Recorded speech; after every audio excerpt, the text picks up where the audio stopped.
Hello दोस्तों, the free online coaching compete India में मैं सुमित रावत आपका स्वागत करता हूं। दोस्तों, इस यूट्यूब चैनल के थ्रू यानी कम्पीट इंडिया यूट्यूब चैनल के थ्रू मैं आपको प्रोवाइड करने वाला हूं क्वालिटी कंटेंट्स की वीडियो आर्ट साइड और कॉमर्स के स्टूडेंट्स के लिए, वो भी विदाउट एनी कॉस्ट यानी फ्री ऑफ कॉस्ट में आपको प्रोवाइड करने वाला हूँ।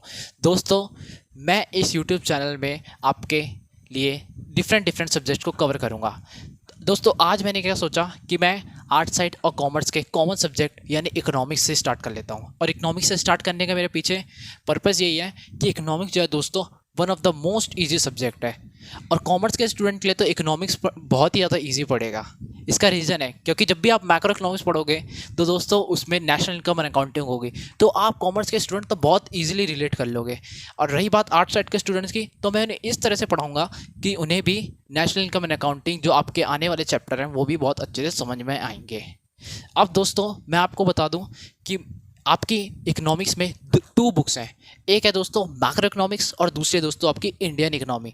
जो आपकी दोस्तों मैक्रो इकोनॉमिक्स है वो है आपकी कॉन्सेप्चुअल बुक, यानी उसके थ्रू आपको कॉन्सेप्ट्स पता लगेंगे इकोनॉमिक्स के। और इंडियन इकोनॉमी के थ्रू आपको पता लगेगी आपकी इकोनॉमिक हिस्ट्री, यानी इंडिया की इकोनॉमिक हिस्ट्री 1947 से लेकर अब तक इंडिया ने क्या क्या प्लानिंग करी थी, क्या क्या इंडिया ने पॉलिसीज़ अडॉप्ट करी थी, जिसके थ्रू हमने अब तक मतलब अपनी इकोनॉमी को डेवलप करा है।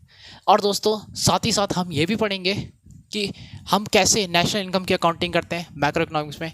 आप दोस्तों अक्सर ना क्या करते हैं, आप डिबेट में देखते होंगे नेशनल इनकम क्या हमारी मतलब जीडीपी कितनी चल रही है, हमारे इन्फ्लेशन हो गया इकोनॉमी में, फिजिकल डेफिसिट, रेवेन्यू डेफिसिट।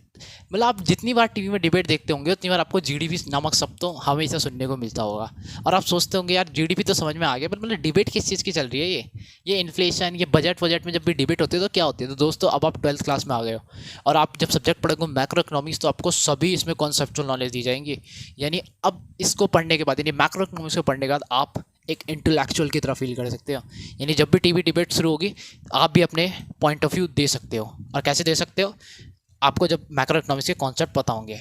देखो दोस्तों, मैक्रो इकोनॉमिक्स में एक सबसे ज़्यादा इंपॉर्टेंट जो टॉपिक है वो आपका है दोस्तों नेशनल इनकम। अब नेशनल इनकम जब आप पढ़ लोगे ना, आपको जीडीपी का हर एक कॉन्सेप्ट क्लियर हो जाएगा। और उसके बाद एक सब्जेक्ट मतलब एक चैप्टर आपका वो है जिसमें आप बजट के बारे में पढ़ोगे केवल। उसमें जब आप पढ़ लोगे ना, जब भी आपका बजट पास होगा पार्लियामेंट में और जब भी आप बजट की स्पीच देखोगे तो आपको हर एक पॉइंट समझ में आएगा। यानी मैक्रो इकोनॉमिक्स जो है आपका मतलब बेसिक ब्रांच है बिल्कुल इकोनॉमिक्स की। इसको पढ़ने के बाद आप बहुत सारे कॉन्सेप्ट को समझ सकते हो और अपनी इंटेलेक्चुअल पावर को इंक्रीज कर सकते हो। तो आइए दोस्तों, अब हम 12th क्लास की इकोनॉमिक्स को पढ़ लेते हैं। यानी अब आज ना हम ऐसे करते हैं, इकोनॉमिक्स के इंट्रोडक्शन ऑफ मैक्रो इकोनॉमिक्स के सब्जेक्ट को पढ़ लेते हैं, यानी सॉरी चैप्टर को पढ़ लेते हैं। तो इस चैप्टर में बेसिकली क्या है, आपको पूरा इंट्रो दिया जाएगा कि मैक्रो इकोनॉमिक्स बेसिकली क्या है, सर्कुलर फ्लो ऑफ इनकम क्या होता है, इकोनॉमी कैसे काम करती है। तो ये बेसिकली ये सब चीज़ें इसमें कवर होंगी। और मैं आपका स्टार्ट जो करूँगा दोस्तों इकोनॉमिक्स मैक्रो इकोनॉमिक्स से करूँगा। और मैक्रो इकोनॉमिक्स से स्टार्ट करने का रीज़न है कि आपकी जो दूसरी बुक है ना दोस्तों, वो बेसिकली हिस्ट्री की बुक है। और उसमें जो आपके जो मैक्रो इकोनॉमिक्स के कॉन्सेप्ट है जैसे नेशनल इनकम, जीडीपी, ये सारे वगैरह जो हैं आपके उसमें यानी इंडियन इकोनॉमिक डेवलपमेंट में यूज़ होंगे। और जब यूज़ होंगे आपको पता ही नहीं होगा कि नेशनल इनकम कैसे कैलकुलेट होती है, पर कैपिटा इनकम क्या होती है, जीडीपी थी ये अलाना फलाना, तो आपको इंडियन इकोनॉमिक डेवलपमेंट पढ़ने में प्रॉब्लम हो सकती है। तो इसलिए मैं आपको फर्स्ट 3 चैप्टर जो है इंडियन मतलब मैक्रो इकोनॉमिक से पढ़ाऊंगा, फिर आपको मैं इंडियन इकोनॉमिक डेवलपमेंट पढ़ाऊंगा, ताकि आपको हर एक कॉन्सेप्ट को आप रिलेट कर पाओ और आसानी से समझ पाओ। तो आइए दोस्तों, आज हम स्टार्ट कर लेते हैं मैक्रो इकोनॉमिक्स से और समझ लेते हैं मैक्रो इकोनॉमिक्स की एग्जामिनेशन में किन किन यूनिट की कितनी कितनी वेटेज है। क्योंकि जब आपको ये पता होगा तो आप अपने रिवीजन के समय और एग्जामिनेशन की प्रिपरेशन के समय काफ़ी अच्छे से प्रिपरेशन कर पाओगे। देखो दोस्तों, यूनिट 1 ये यूनिट है दोस्तों, बेसिकली ये चैप्टर नहीं है। यूनिट 1 में ही 3 चैप्टर हैं। First chapter introduction of macro economics, दूसरा दोस्तों आपका है national income and related aggregate, third chapter जो है दोस्तों आपका नेशनल इनकम अकाउंटिंग। ठीक है दोस्तों, तो वो आपका 10 मार्क्स का आएगा। और इकोनॉमिक्स इजी मैंने इसलिए बोला था दोस्तों क्योंकि इसके क्वेश्चन जो होते हैं प्रिडिक्टेबल होते हैं। आप आराम से प्रिडिक्ट कर सकते हो कि इस यूनिट से ये क्वेश्चन एग्जामिनेशन में आएंगे। तो दोस्तों जब भी मैं किसी यूनिट को फिनिश कराऊंगा तो मैं क्या करूंगा, आपको क्वेश्चन प्रोवाइड कर दूंगा। 10-15 क्वेश्चन यानी यूनिट 1 से मैं आपको प्रोवाइड कर दूंगा। यानी इन क्वेश्चन को आपको बिल्कुल अच्छे से प्रिपेयर करके जाना। आपको बार बार इन 10 से 15 क्वेश्चन की प्रैक्टिस करनी है और अपने मॉक टेस्ट देने हैं। जब आप मॉक टेस्ट दोगे तो आप देखोगे यार सारे क्वेश्चन तो इसी से आ रहे हैं। प्रीवियस ईयर के क्वेश्चन की बात कर रहा हूँ मैं। जब प्रीवियस ईयर के आप प्रैक्टिस करोगे तो उसमें आप देखोगे सारे क्वेश्चन तो यार जो मैंने पढ़ाए थे वही आ रहे हैं। या फिर जब भी आप किसी और मॉक टेस्ट को करोगे, सैम्पल पेपर को, तो भी आप देखोगे कि सेम ही क्वेश्चन रिपीट हो रहे हैं। तो यानी सारे क्वेश्चन रिपीट ही होते हैं। मैक्रो इकोनॉमिक्स बहुत ज़्यादा प्रेडिक्टेबल है। दूसरी यूनिट दोस्तों आपकी 6 मार्क्स की है। थर्ड यूनिट 12 मार्क्स की, सबसे हाईएस्ट वेटेज है थर्ड यूनिट का। फोर्थ यूनिट 6 की और फिफ्थ यूनिट भी 6 की। तो बेसिकली आपके हो गए 40 मार्क्स। यानी मैक्रो इकोनॉमिक्स भी आपकी 40 मार्क्स की और इंडियन इकोनॉमिक डेवलपमेंट भी आपकी 40 मार्क्स की। 40 यानी 80 मार्क्स की। 80 मार्क्स को आपको कवर करना है एग्जामिनेशन के थ्रू, मतलब एग्जामिनेशन के लिए आपको प्रिपेयर करना है। और 20 मार्क्स आपके प्रैक्टिकल के होंगे। तो आइए दोस्तों अब हम समझ लेते हैं कि कौन कौन से टॉपिक को हमें कवर करना है। तो चलो पहले दोस्तों, उससे पहले मैं आपको एक चीज़ बता देता हूँ कि इकोनॉमिक्स आपको पढ़ना कैसे है। देखो दोस्तों, इकोनॉमिक्स पढ़ने के दो तरीके हैं। एक होता है conceptual way, related knowledge.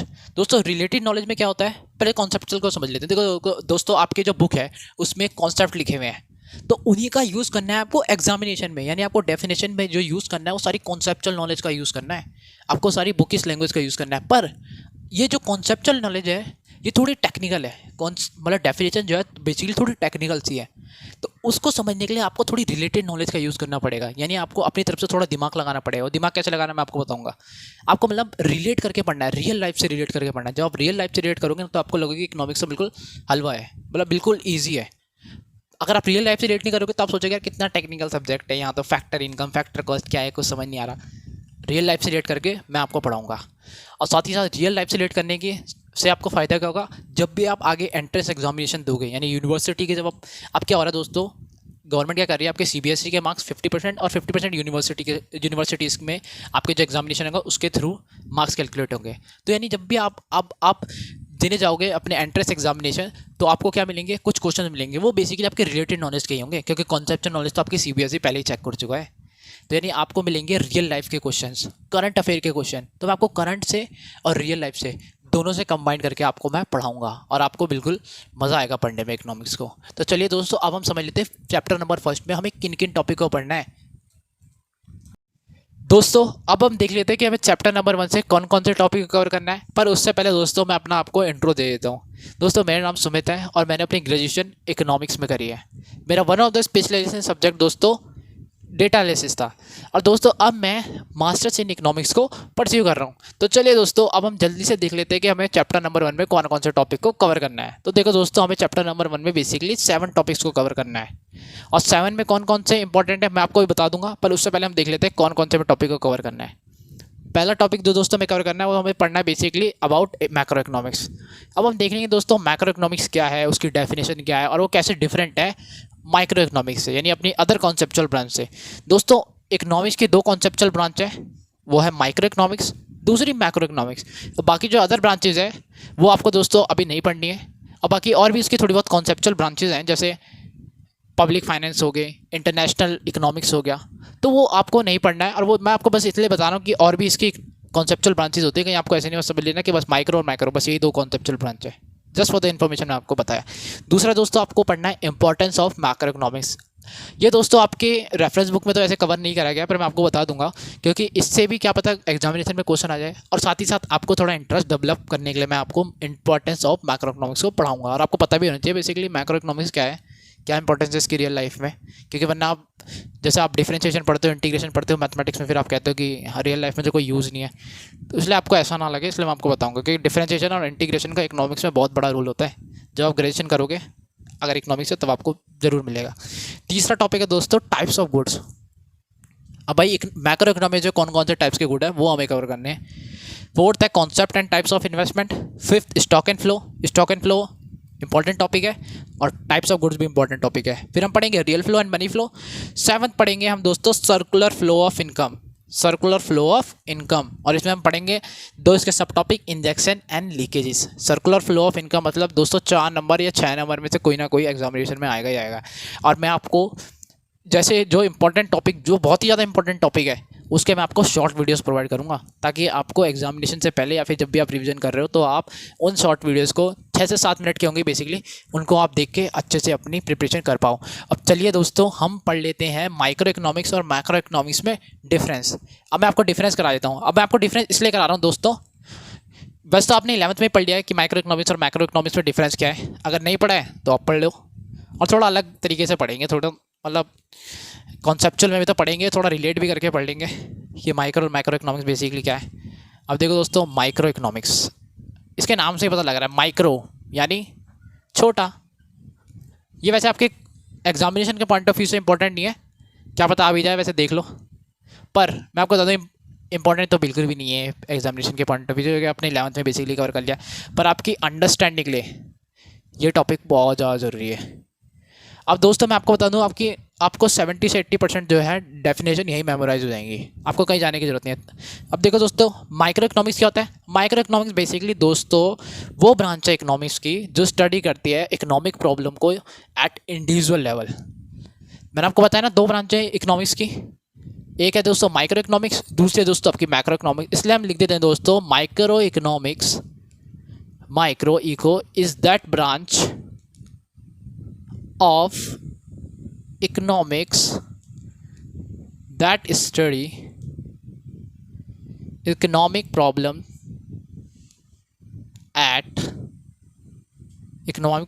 at individual level। अब ये इंडिविजुअल मतलब बेसिकली आपके जो आप फॉर्म पढ़ते थे, एक इंडिविजुअल फॉर्म को आप पढ़ते थे, और आप कह लीजिए household, at household level, फिर कह लो हाउस होल्ड लेवल। तो इसमें बेसिकली आप क्या करते हो, एक इंडिविजुअल फर्म की आपकी इकोनॉमिक प्रॉब्लम को स्टडी करते हो, या फिर किसी एक इंडिविजुअल की इकोनॉमिक प्रॉब्लम को स्टडी करते हो। और मैक्रो इकोनॉमिक्स के जस्ट अपोजिट, यानी मैक्रो इकोनॉमिक्स सेम ही रहेगा। Macro economics is that branch of economics, क्योंकि बेसिकली दो ही ब्रांच है, तो इसलिए हम कह देते हैं macro economics is that branch of economics. यानी मैक्रो इको इज, ये मैंने शॉर्ट में लिख दिया इकोनॉमिक्स, ठीक है, is that branch of economics that study economic problem at दोस्तों वो लेवल।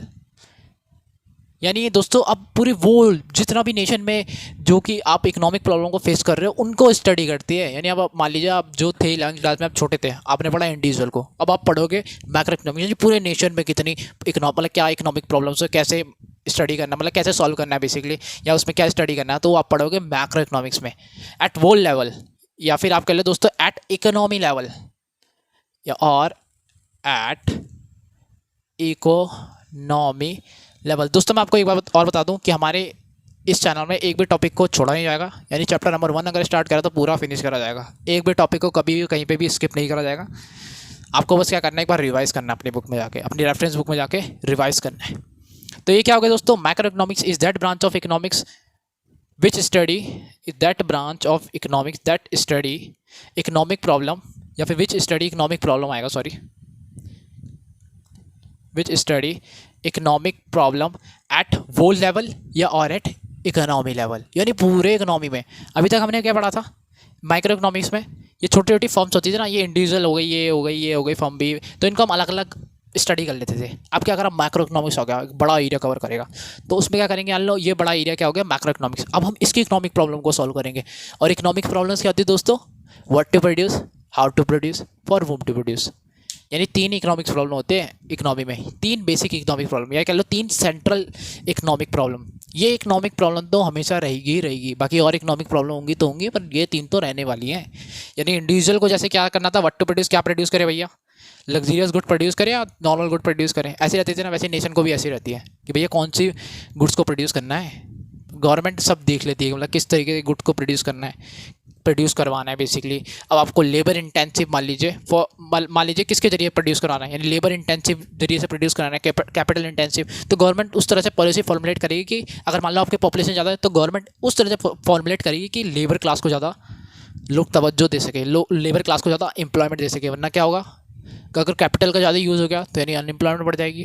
अब गवर्नमेंट को तो प्रॉब्लम हो जाएगी, जब अनएम्प्लॉयमेंट बढ़ जाएगी तो गवर्नमेंट क्या करेगी, ऐसी पॉलिसी फॉर्मुलेट कर देगी कि जितने भी कैपिटलिस्ट मतलब जो कैपिटल ज़्यादा यूज़ करते हैं उनको टैक्स देना पड़ेगा। कुछ भी कर सकती है गवर्नमेंट बेसिकली, मैं आपको बता रहा था बस। ये हो गया माइक्रो का पहला डिफरेंस, मैक्रो का पहला डिफरेंस। अब दूसरा क्या होता है भैया, आपने पढ़ा था माइक्रो इकोनॉमिक्स में डिमांड पढ़ा आपने पढ़ा सप्लाई। अब जब आप आ गए हो मैक्रो इकोनॉमिक्स में तो क्या पढ़ोगे आप, एग्रीगेट। एग्रीगेट डिमांड यानी टोटल डिमांड, एग्रीगेट का मतलब होता है टोटल, हमारी पूरे इकोनॉमी में जितनी भी डिमांड है, और एग्रीगेट सप्लाई यानी एग्रीगेट डिमांड और एग्रीगेट सप्लाई। यहाँ आपने पढ़ा था एक इंडिविजुअल की डिमांड, एक इंडिविजुअल की सप्लाई। थर्ड है दोस्तों डिफरेंस, जो कि है क्या इसका स्कोप है, मतलब मैक्रो इकोनॉमिक्स क्या स्टडी, मतलब क्या किस चीज़ का स्कोप लेके चलता है, यानी वो स्कोप लेके चलता है दोस्तों बेसिकली कि आपकी प्रॉफिट मैक्सिमाइजेशन हो, एक इंडिविजुअल का प्रॉफिट मैक्सिमाइजेशन हो। इसमें बेसिकली आपको क्या पढ़ने को मिलता है, प्रॉफिट मैक्सिमाइजेशन, कॉस्ट मिनिमाइजेशन, आपने पढ़ा होगा 11th में, कॉस्ट मिनिमाइजेशन, प्रॉफिट मैक्सिमाइजेशन। और दोस्तों साथ ही साथ आपने पढ़ा था कंज्यूमर यूटिलिटी।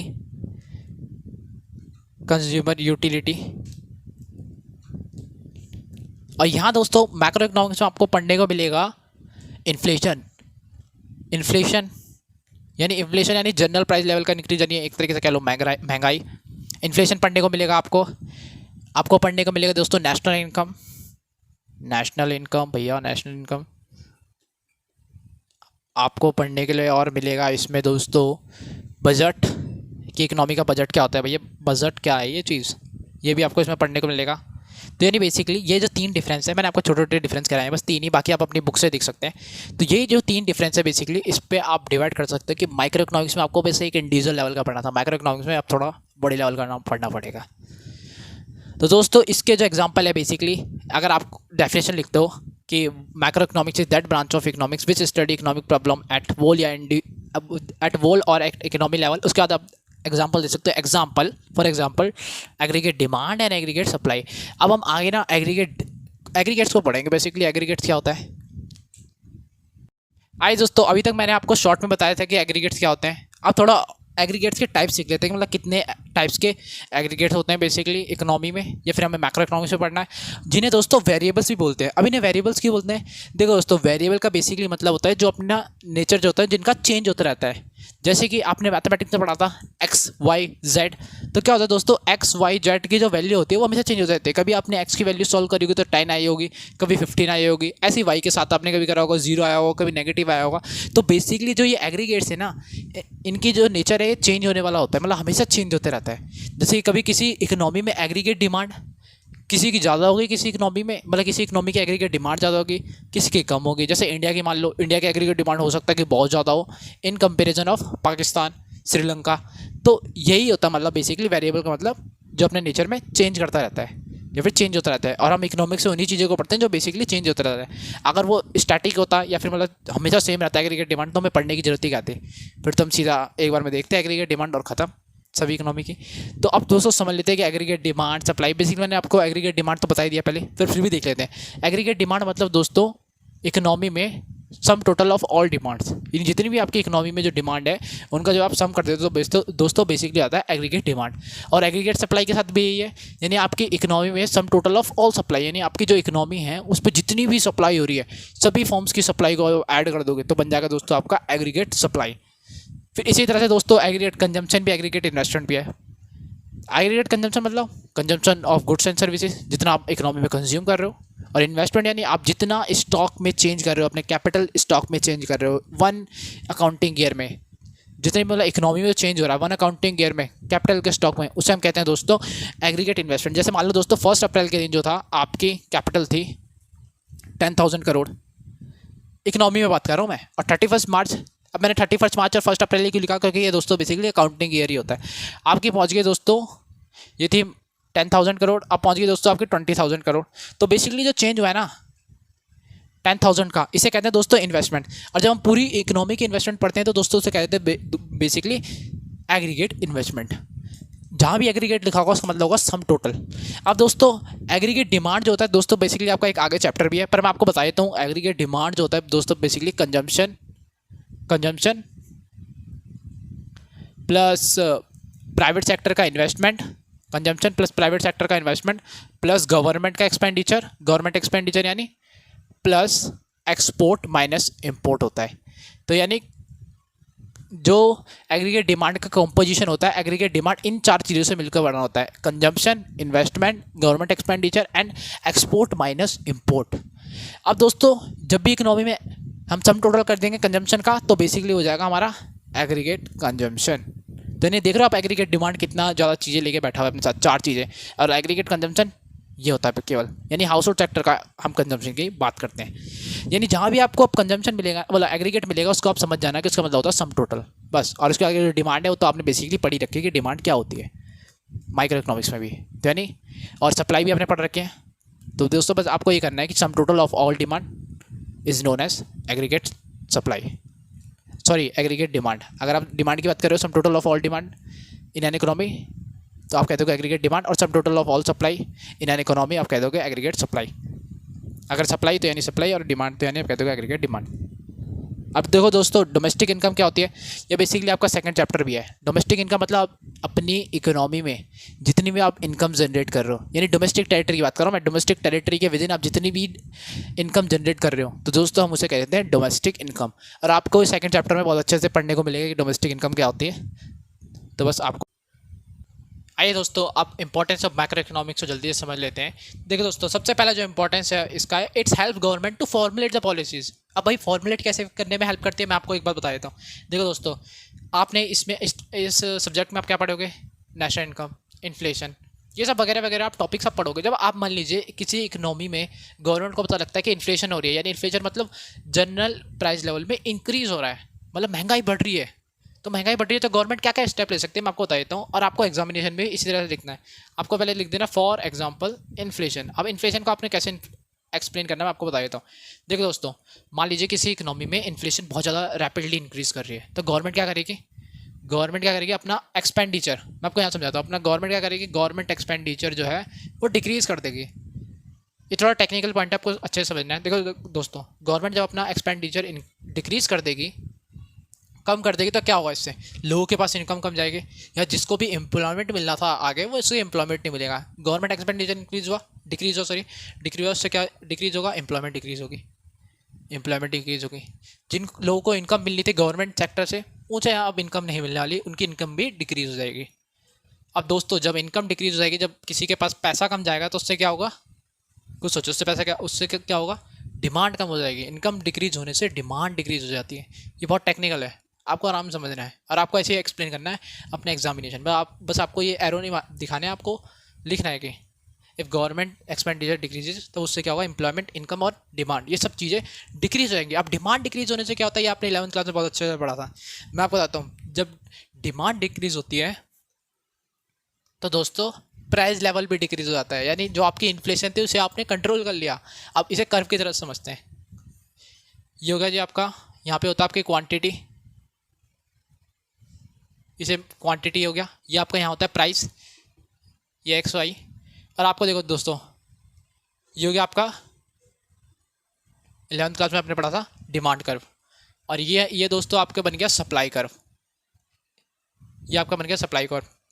आपको वैसे 3 मार्क्स में आएगा, इतना ज़्यादा डिटेल में डिस्कस करने की जरूरत नहीं है, कर्व्स बना के दिखाने की जरूरत नहीं है, बट आप इतना लिख देना फॉर एग्जांपल इन्फ्लेशन, और थोड़ा सा एक्सप्लेन कर देना। मतलब मैं आपको समझाने के लिए बता रहा हूँ। ये हो गया आपका डिमांड का, ये हो गया आपका सप्लाई का। मैंने कहा था डिमांड डिक्रीज हो जाएगी, इनकम जब डिक्रीज होगी तो डिमांड भी डिक्रीज हो जाएगी। लोग अब डिमांड ही नहीं करेंगे, कम डिमांड करेंगे। डिमांड हो गया डिक्रीज। अब इस वजह से क्या होगा, देखो दोस्तों, पहले प्राइस लेवल कितना था, प्राइस लेवल P1 था मान लो, अब डिक्रीज हो गया, कितना हो गया, PO पहुँच गया, प्राइस गिर गया। यानी इन्फ्लेशन को गवर्नमेंट ने कैसे टैकल कर लिया, किसके थ्रू टैकल कर लिया, आपको बताया मैंने, गवर्नमेंट एक्सपेंडिचर से। दोस्तों गवर्नमेंट ने डील कर लिया। तो यानी ये गवर्नमेंट को पॉलिसी फॉर्मुलेट करने में हेल्प कर रहा है, नहीं कर रहा है, अब आप खुद देख सकते हैं, हेल्प कर रहा है। इन्फ्लेशन जब आप गवर्नमेंट को पता लगेगी, कैसे पता लगेगी, मैक्रो इकोनॉमिक्स के टूल्स के द्वारा तो पता लगेगी कि जब मैक्रो इकोनॉमिक्स को देखेंगे अपने वेरिएबल की भाई इन्फ्लेशन बढ़ रही है, तब गवर्नमेंट अपनी पॉलिसी ऐसी फॉर्मुलेट करेगी कि इन्फ्लेशन कम हो जाए। जैसे हाल ही में भी इन्फ्लेशन बढ़ रही है, तो गवर्नमेंट क्या क्या स्टेप ले सकते हैं आप बता सकते हैं। टैक्स को भी रिड्यूस कर सकते हैं गवर्नमेंट, ताकि प्राइसेस डिक्रीज हो जाए। तो मतलब बहुत सारे आप एग्जांपल इसमें दे सकते हैं। नेशनल इनकम भी आप बता सकते हैं कि अगर किसी इकोनॉमी की नेशनल इनकम कम हो रही है, तो गवर्नमेंट क्या करेगी, एक्सपेंडिचर बढ़ा देगी ताकि इनकम भी इंक्रीज हो जाए, पर उससे इन्फ्लेशन इंक्रीज होगी एट द एंड। इसलिए गवर्नमेंट थोड़ा सोच समझ के डिसीजन लेती है। हर एक चीज़ के प्रोन्स भी होते हैं, कॉन्स भी होते हैं। अब दूसरा इंपॉर्टेंस हम समझ लेते हैं दोस्तों, it's help international comparison. International comparison कैसे? मैंने आपको बताया हम इसमें मैक्रो इकोनॉमिक्स में क्या पढ़ने वाले हैं, नेशनल इनकम को हम डिस्कस करेंगे, जीडीपी को हम डिस्कस करेंगे। अब आप अक्सर न्यूज़ में सुनते होंगे इंडिया की जीडीपी कितनी है, चाइना की जीडीपी कितनी है, कभी इंक्रीज हो रहा है, कभी डिक्रीज हो रहा है। तो ये भी बेसिकली आप इंटरनेशनल कंपैरिजन अगर कर पा रहे हो ना मैक्रो इकोनॉमिक्स की वजह से, माइक्रो इकोनॉमिक्स की वजह से आप इंटरनेशनल कंपैरिजन नहीं कर सकते, उससे तब आप इंटरनल कंपैरिजन कर सकते हो। तीसरा importance, it helps to understand distribution of national income. अभी ये मैं आपको बता देता हूँ। जैसे मान लीजिए इंडिया की जीडीपी कितनी है, मान लीजिए इंडिया की जीडीपी 200 करोड़ है अप्रॉक्स। इंडिया की जीडीपी 200 करोड़ से। अब ऐसा तो नहीं हो रहा कि मतलब कि 200 करोड़ ही सभी एक ही लोग के पास है, किसी रिच सेक्शन के पास ही सारा का सारा 200 करोड़ का पैसा है, ऐसा तो नहीं है। अगर ऐसा है तो बहुत बड़ी प्रॉब्लम है। यही ये स्टडी करती है। इसको स्टडी करने का एक वो टूल्स होता है, वो आप हाई स्टडी से पढ़ोगे, उसे कहते हैं गिरी कोफिशिएंट। उससे हम पता लगाते हैं कि भाई सारा का सारा इकोनॉमिक कंसंट्रेशन कहीं एक जगह तो नहीं है, कहीं रिच के पास ही तो सारा पैसा नहीं है, कहीं पुअर के पास कुछ जा ही नहीं। जैसे फॉर एग्जांपल कहीं ऐसा तो नहीं कि 1% पीपल के पास 1% के पास 73% इनकम है, और 99 के पास बस 99% पीपल्स के पास कितनी है, केवल 27% इनकम है। तो सोचो अगर ऐसा होगा कि 1% के पास 73% होगा इनकम, तो कितना ज़्यादा डिस्पैरिटीज़ होंगी रिच के बीच में और पुअर के बीच में। मतलब पुअर तो और पुअर होता जाएगा। तो हमें ये भी देखना होता है, और ये हमें हेल्प करती है बेसिकली मैक्रो इकोनॉमिक्स ही। अब मैक्रो इकोनॉमिक्स फिर आपको बताया कैसे हेल्प करती है, क्योंकि मैक्रो इकोनॉमिक्स में हम नेशनल इनकम को डिस्कस करते हैं। अब जिसमें डिस्कस करेंगे उस चीज़ में हमें पता लगेगा ना कि हमें मतलब डिस्ट्रीब्यूशन ऑफ नेशनल इनकम कैसा जा रहा है पुअर और रिच के बीच में, या फिर हमारे लोगों के बीच में। तो ये पॉसिबल होता है केवल मैक्रो इकोनॉमिक्स की वजह से। देख रहे हो आप कितना इंपॉर्टेंस है इसका। ये नेशनल लेवल में अगर आपको कुछ भी चीज़ पॉलिसी फॉर्मुलेट करनी है तो मैक्रो इकोनॉमिक्स, इंटरनेशनल कंपैरिजन करना है तो मैक्रो इकोनॉमिक्स, और डिस्ट्रीब्यूशन देखना है कितना हो रहा है नेशनल इनकम का, वो भी मैक्रो इकोनॉमिक्स बताता है, माइक्रो इकोनॉमिक्स नहीं बताता। यानी मैक्रो इकोनॉमिक्स बहुत इंपॉर्टेंट है। फोर्थ है, it's gives special focus to monetary policy. ये मैंने आपको पहले बताया कि सेंट्रल बैंक कैसे रोल करता है। यानी सेंट्रल बैंक इंडिया कौन सा, RBI, reserve bank of India. तो रिजर्व बैंक ऑफ इंडिया जितने भी अपनी इकोनॉमिक एक्टिविटी परफॉर्म करता है, इकोनॉमिक एक्टिविटी से मैंने मतलब है जितनी भी एक्टिविटीज यानी जितने भी वो डिसीजन लेता है वो बेस होते हैं मैक्रो इकोनॉमिक्स के ऊपर ही। इसे आप ऐसे समझ सकते हैं, मैक्रो इकोनॉमिक्स एक ब्रांच है इकोनॉमिक्स, उसी के अंदर एक सब ब्रांच है मॉनेटरी पॉलिसी। तो monetary policy basically macro economics का ही एक ब्रांच है। उसमें हम क्या डिस्कस करते हैं कि हमें मॉनेटरी पॉलिसी कैसे फॉर्मुलेट करनी है। तो आइए दोस्तों अब अपने टॉपिक नंबर 4 को हम कवर कर लेते हैं, जो कि दोस्तों बेसिकली टाइप्स ऑफ गुड्स। आपने माइक्रो इकोनॉमिक्स में पढ़े थे टाइप्स ऑफ गुड्स, पढ़े होंगे, जैसे कि आपने पढ़ा था गिवन गुड, नॉर्मल गुड, तो ये वगैरह वगैरह आपने गुड्स पढ़े थे। और भी इकोनॉमिक्स में गुड्स होते हैं, जैसे पब्लिक गुड, प्राइवेट गुड। पर आपको ना मैक्रो इकोनॉमिक्स के गुड्स पढ़ने हैं, यानी मैक्रो इकोनॉमिक्स की जो आपकी क्लास 12th की है उसके आपको गुड्स पढ़ने हैं, जो कि केवल 4 ही हैं, final good, intermediate good, consumer good, capital good. अब इन गुड्स को पढ़ने का तरीका है बंच में, यानी फाइनल गुड और इंटरमीडिएट गुड्स को आपको एक साथ पढ़ना है, और इसका डिफरेंस भी एक साथ आपको कवर करना है। और इनका डिफरेंस भाई बहुत ज़रूरी है, यानी बहुत ज़्यादा इंपॉर्टेंट है। और फाइनल गुड मतलब कंज्यूमर गुड और कैपिटल गुड का एक साथ आपको पढ़ना है, डिफरेंस भी पढ़ना है। तो यानी इन दो को मतलब एक साथ बंच में पढ़ना है, इन दोनों को एक साथ बंच में पढ़ना है, और इसके आपको टाइप्स भी ध्यान में रखने हैं। मैं आपको बताऊंगा क्या होते हैं। अब दोस्तों स्टार्ट कर लेते हैं फाइनल गुड्स और इंटरमीडिएट गुड्स के। तो मैं आपको बता दूं दोस्तों, इस क्लास में मैं आपको बस ज़रा सा जस्ट दूंगा, नेक्स्ट क्लास में मैं आपको प्रॉपर इनका डिफरेंस भी कराऊंगा, या फिर मैं अपने शॉर्ट वीडियो के साथ आपको इसका डिफरेंस भी कराऊंगा। आप डिस्क्रिप्शन में देख लेना, लिंक में मैंने दे रखा होगा, प्रोवाइड कर दूंगा मैं आपको वीडियो की लिंक। देखो दोस्तों फाइनल गुड क्या होते हैं, नाम से पता लग रहा है फाइनल गुड, यानी अपने प्रोडक्शन लाइन को ये पार कर चुके हैं।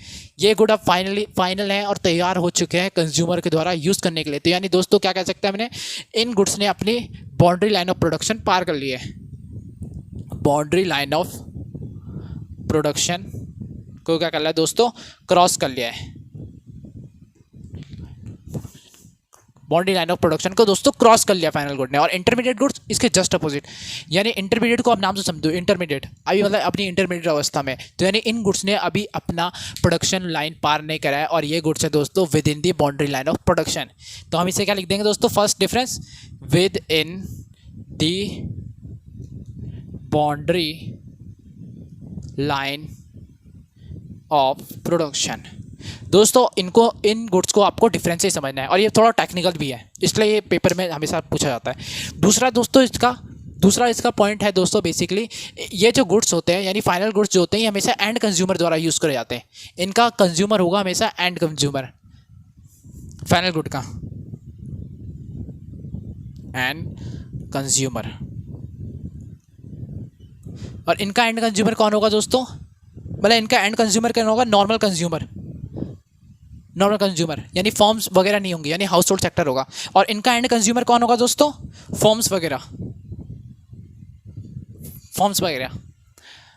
तीसरा डिफरेंस है दोस्तों, इनका जो यूज़ करा जाता है, यानी फाइनल इंटरमीडिएट गुड्स की बात कर रहा हूँ मैं, इंटरमीडिएट गुड्स का यूज़ करा जाता है किसी और गुड्स के प्रोडक्शन करने के लिए भी, यानी इंटरमीडिएट गुड्स का जो यूज़ करा जाता है एज अ रॉ मटेरियल भी यूज़ करा जाता है। जैसे मान लीजिए आप फर्नीचर फर्म के ऑनर हैं, तो आप क्या करोगे? आप वुड लोगे, फिर वुड को कन्वर्ट करोगे फर्नीचर में, तो आपके लिए वुड क्या होगा दोस्तों?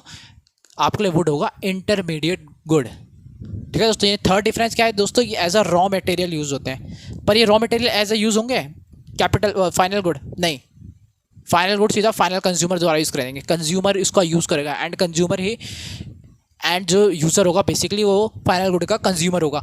और इंटरमीडिएट गुड का एंड यूज़र कौन होगा? फर्म वगैरह। फर्म वगैरह क्या करेंगे? अब देखो दोस्तों, फोर्थ क्या डिफरेंस, इंटरमीडिएट गुड्स में होता है वैल्यू एडिशन, वैल्यू एडिशन। और वैल्यू एडिशन कैसे होता है मैं आपको बता दूंगा, मैं आपको जिस्ट में समझा रहा हूँ इनका डिफरेंस, अगली क्लास में बिल्कुल प्रॉपर तरीके से करेंगे।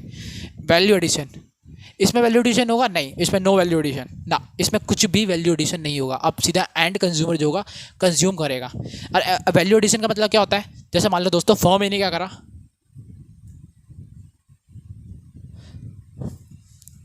फॉर्म ए ने क्या करा दोस्तों? मान लो फॉर्म बी को कुछ बेचा, फॉर्म बी को कुछ बेचा, उसके बाद फॉर्म बी ने बेचा कंज्यूमर को। अब कैसे बेचा मैं आपको बताता हूँ। फॉर्म ए ने क्या करा, 5,000 का कुछ गुड का प्रोडक्शन करा, 5,000 उसका था गुड्स का प्रोडक्शन, उसने क्या करा 6,000 में बेच दिया फॉर्म बी को। फॉर्म बी को मिल गया भाई 6,000 में, यानी 1,000 का वैल्यू एडिशन हुआ, 1,000 का वैल्यू एडिशन हुआ। तो यानी क्या हो रहा है, फॉर्म ए फॉर्म बी को बेच रही है, तो फॉर्म बी के लिए तो ये इंटरमीडिएट गुड्स ही है, क्योंकि अब फॉर्म बी क्या करेगी? कंज्यूमर को बेचेगी। अभी देखो इसका एंड कंज्यूमर कौन था? फॉर्म ए का। फॉर्म ए के लिए एंड कंज्यूमर कौन बना? उसके लिए फॉर्म बी बना। अब जब फॉर्म बी बना है, एंड कंज्यूमर, एंड यूज़र कह लो या तो क्या है उसके लिए दोस्तों? अभी बेसिकली इंटरमीडिएट गुड्स है, फॉर्म बी के लिए इंटरमीडिएट गुड्स है, क्योंकि फॉर्म बी क्या करेगी? कंज्यूमर को बेचेगी।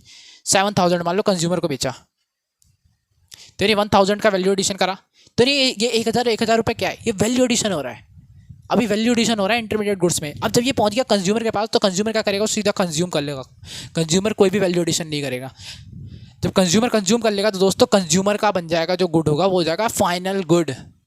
फाइनल गुड यानी देख रहे हो आप, सेम गुड में जो वैल्यू एडिशन हुआ, जब वैल्यू एडिशन हो रहा था तब उसे कह रहे थे इंटरमीडिएट गुड, और जब वैल्यू एडिशन बंद होगा, सीधा कंज्यूमर ने कंज्यूम कर लिया उसे 7,000 में, तो दोस्तों बन गया उसके लिए फाइनल गुड, यानी कंज्यूमर के लिए बन गया दोस्तों बेसिकली फाइनल गुड। ये होता है दोस्तों बेसिकली आपका वैल्यू एडिशन। और फिफ्थ पॉइंट क्या हो सकता है दोस्तों, कि इनमें क्या होता है? रीसोल्ड करा जाता है, यानी इंटरमीडिएट गुड्स को क्या करा जाता है दोस्तों? रीसोल्ड करा जाता है मार्केट में, और फाइनल गुड को रीसोल्ड नहीं करा जा सकता। क्यों नहीं करा जा सकता? क्योंकि एंड यूज़र कौन है? फाइनल गुड का एंड यूज़र कौन है? आपका दोस्तों है कंज्यूमर। तो कंज्यूमर क्या कभी रीसोल्ड करता है गुड्स को? नहीं करता, कभी नहीं करता, सीधा कंज्यूम करता है। और जो इनका एंड यूज़र कौन है दोस्तों? फर्म। और फर्म क्या करते हैं हमेशा? तो इंटरमीडिएट गुड्स और फाइनल गुड्स में एक डिफरेंस और होता है, वो होता है इकोनॉमिक एक्टिविटी का जनरेशन। मैंने आपको बता दिया ये यूज़ होगा फर्दर इकोनॉमिक एक्टिविटीज़ को जनरेट करने में, जैसे यहाँ मैंने आपको बताया था as a raw material use होता है। तो इसका ना एक और इम्प्लीकेशन है। इम्प्लीकेशन कैसे है? मान लो ये पेन है, ये मार्कर है, अगर ये सेम मार्कर एक टीचर यूज़ कर रहा है और उससे कुछ इकोनॉमिक एक्टिविटी जनरेट कर रहा है, यानी बच्चों को पढ़ा रहा है, उससे वो अर्निंग कर रहा है, तो दोस्तों वो उसके लिए होगा, यानी टीचर के लिए होगा इंटरमीडिएट गुड्स। और यहीं पे दोस्तों अगर एक कंज्यूमर यूज़ कर रहा है मार्कर को, किसी भी पेन को, और उससे वो इकोनॉमिक एक्टिविटी जनरेट नहीं कर रहा, क्योंकि स्टूडेंट कभी इकोनॉमिक एक्टिविटी जनरेट नहीं कर सकता, कभी किसी को पढ़ा नहीं सकता, उससे अर्निंग तो कर नहीं सकता, मैं एग्जांपल दे रहा हूँ आपको। तो दोस्तों क्या होगा? वो उसके लिए हो जाएगा फाइनल गुड, यानी सिमिलर जो गुड है वो फाइनल गुड भी हो सकता है, और दोस्तों इंटरमीडिएट गुड्स भी हो सकता है, डिपेंड करता है एंड यूज़र कौन है। एंड यूज़र अगर इकोनॉमिक एक्टिविटी जनरेट कर रहा है उससे, तो वो दोस्तों उसके लिए एज अ रॉ मटेरियल माना जाता है और माना जाता है इंटरमीडिएट गुड्स। और अगर वो इकोनॉमिक एक्टिविटी जनरेट नहीं कर रहा, कुछ भी जनरेट नहीं कर रहा इकोनॉमिक एक्टिविटी, तो माना जाता है दोस्तों उसका एंड यूज़र कंज्यूमर है और वो कुछ भी वैल्यू एडिशन नहीं कर रहा, इसलिए वो जाता है फाइनल गुड, यानी फाइनल, सब कुछ फाइनल, खत्म। अब कंज्यूमर गुड्स और कैपिटल गुड्स के बारे में समझ लेते हैं दोस्तों। कैपिटल गुड क्या होता है दोस्तों? बेसिकली वो गुड्स होते हैं जो फिक्स एसेट्स में होते हैं नेचर के, यानी कैपिटल गुड्स बेसिकली दोस्तों फिक्स एसेट्स, आपके फिक्स एसेट्स इन नेचर। और कंज्यूमर गुड जस्ट अपोजिट, जो आपके ह्यूमन वांट के लिए ह्यूमन वांट को सेटिस्फाई करने के लिए यूज़ करे जाते हैं। कैपिटल गुड मैंने बताया आपको फिक्स एसेट्स बेसिकली ये किसके द्वारा यूज़ करे जाते हैं, कैपिटलिस्ट के द्वारा यानी फर्म के ओनर के द्वारा भी कह लो आप। और कंज्यूमर गुड यानी जो ह्यूमन वांट को सेटिस्फाई करने के लिए यूज़ करे जाते हैं, ह्यूमन वांट को सेटिस्फाई करने के लिए उसे दोस्तों हम कह लेते हैं दोस्तों बेसिकली कंज्यूमर गुड। अब इनके टाइप्स को समझ लेते हैं। आइए दोस्तों अब समझ लेते हैं कि कंज्यूमर गुड्स के कितने टाइप्स होते हैं, फाइनल गुड्स के कितने टाइप होते हैं। देखो दोस्तों मैंने आपको भी बताया था कैपिटल गुड्स जो होते हैं बेसिकली फिक्स एसेट्स के होते हैं नेचर में, या फिर यही समझिए दोस्तों जो कैपिटल गुड्स होते हैं दोस्तों वो गुड्स होते हैं जिनका यूज़ करते हैं हम फर्दर प्रोडक्शन करने के लिए। जैसे कि मान लें मशीनरी, तो मशीनरी का आप क्या करते हो, उनसे आप क्या करते हो फर्दर गुड्स एंड सर्विसेज आप प्रोड्यूस करते हो। अब देखो दोस्तों कंज्यूमर गुड जो होते हैं 4 टाइप के होते हैं और फाइनल गुड जो होते हैं बेसिकली 2 टाइप के होते हैं, फाइनल कंज्यूमर गुड और फाइनल प्रोड्यूसर गुड्स।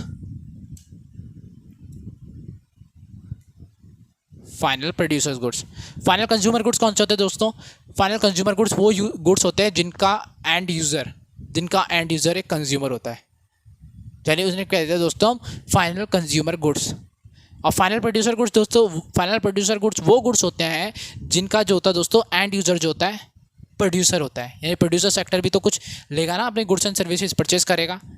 जो house hold sector consumer goods में अपना पैसा लगाते हैं, जैसे कह लो फाइनल कंज्यूमर गुड्स में जो खरीदते हैं, तो बेसिकली उसे हम कहते हैं कंजम्पशन एक्सपेंडिचर। और जो फाइनल प्रोड्यूसर गुड्स में जब प्रोड्यूसर अपना पैसा लगाता है तो दोस्तों उसे हम कह देते हैं इन्वेस्टमेंट।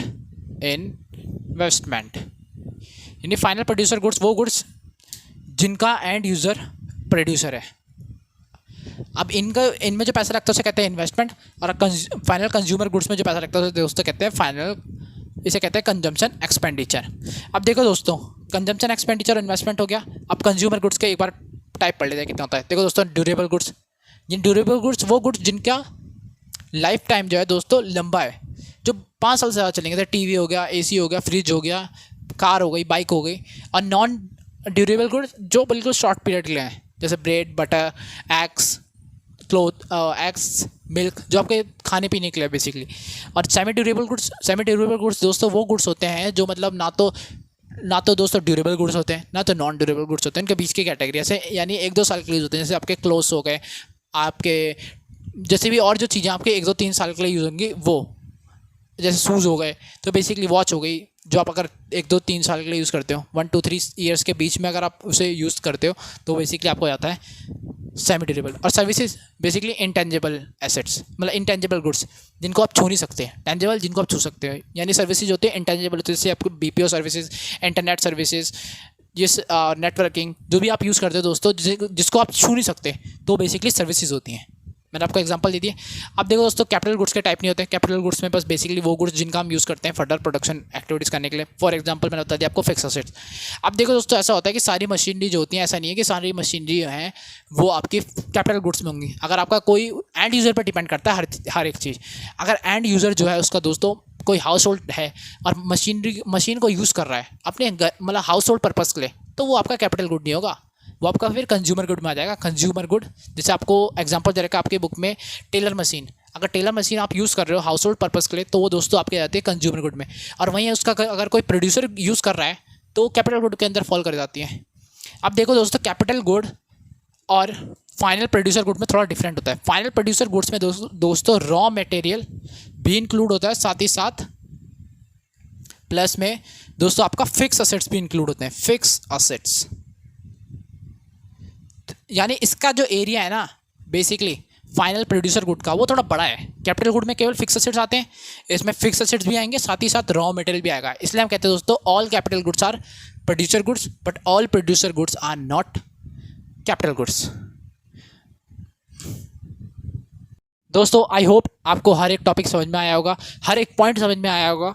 दोस्तों अगर आपको हर एक पॉइंट समझ में आया, हर एक टॉपिक समझ में आया तो दोस्तों वीडियो को लाइक कर दो और चैनल को दोस्तों सब्सक्राइब कर दो ताकि आपको ऐसे ही हाई क्वालिटी की वीडियो मिलती रहे। और दोस्तों नेक्स्ट क्लास में मैं कवर करूँगा इंटरमीडिएट गुड्स और फाइनल गुड्स का डिफरेंस, और दोस्तों बहुत ज़्यादा ज़रूरी है आपके एग्जामिनेशन के पॉइंट ऑफ व्यू से, तो यानी 4 मार्क्स के आने के उसके चांसेस होते हैं, हाई होते हैं। तो इसलिए दोस्तों अब आपको नोटिफिकेशन मिलती रहे, इसलिए आप दोस्तों चैनल को सब्सक्राइब कर देना। इससे मुझे मोटिवेशन मिलेगी और आपको नोटिफिकेशन मिलेगी। Thank you for watching video दोस्तों। जय हिंद।